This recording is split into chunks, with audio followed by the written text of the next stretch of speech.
ఇప్పుడు అహంకారం కారణంగా ఏదైతే జరగకూడదో అదే జరుగుతుంది సోదరా. వ్యక్తి తనని తాను ఉత్తములు అనుకుంటారు, మిగిలిన వారిని తక్కువగా అనుకుంటారు. తమ వ్యక్తిత్వం ఇంకా తమ ప్రేమ యొక్క ఉనికిని నష్టపరుచుకుంటూ ఉంటారు. అందరినీ విడిచి ఒంటరిగా మిగిలిపోతారు. జీవితంలో ఇలాంటి వారిని మీరు ఎంతో మందిని చూసే ఉంటారు. ఫిర్యాదులు చేస్తూ కూర్చొని ఉంటారు. జీవితంలో అదే నడుస్తుంది ఏదైతే అప్పటి వరకు వెళ్తూ ఉందో. 2 పూటలా భోజనం సిద్ధమవుతుందా, అదే చాలు. మన జీవితం మనకి ఇదే ఇస్తుంది, ఏదైతే అప్పటి నుండి మనకి దొరుకుతుందో. ఆందోళనగా ఉంటారు, వారి సంసారం ఎందుకు పెరగటం లేదు అని.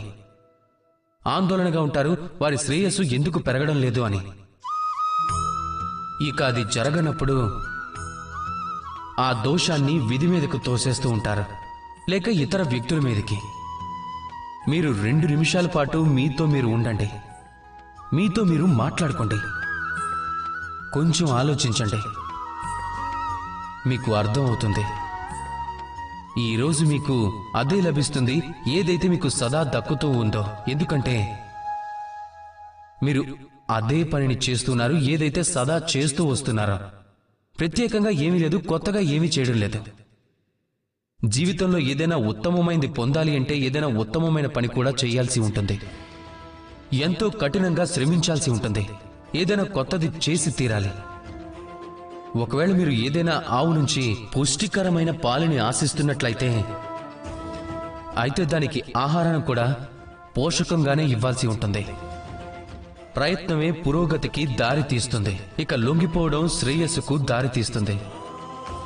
ప్రయత్నం ఇంకా లొంగటం రెండింటినీ పెంచుకోండి. ఇక అప్పుడు చూడండి, మీరు జీవితంలో ఏదైతే కోరుకుంటున్నారో అది మీకు దక్కే తీరుతుంది. సంతోషంగా ఉండండి. రాధాకృష్ణ.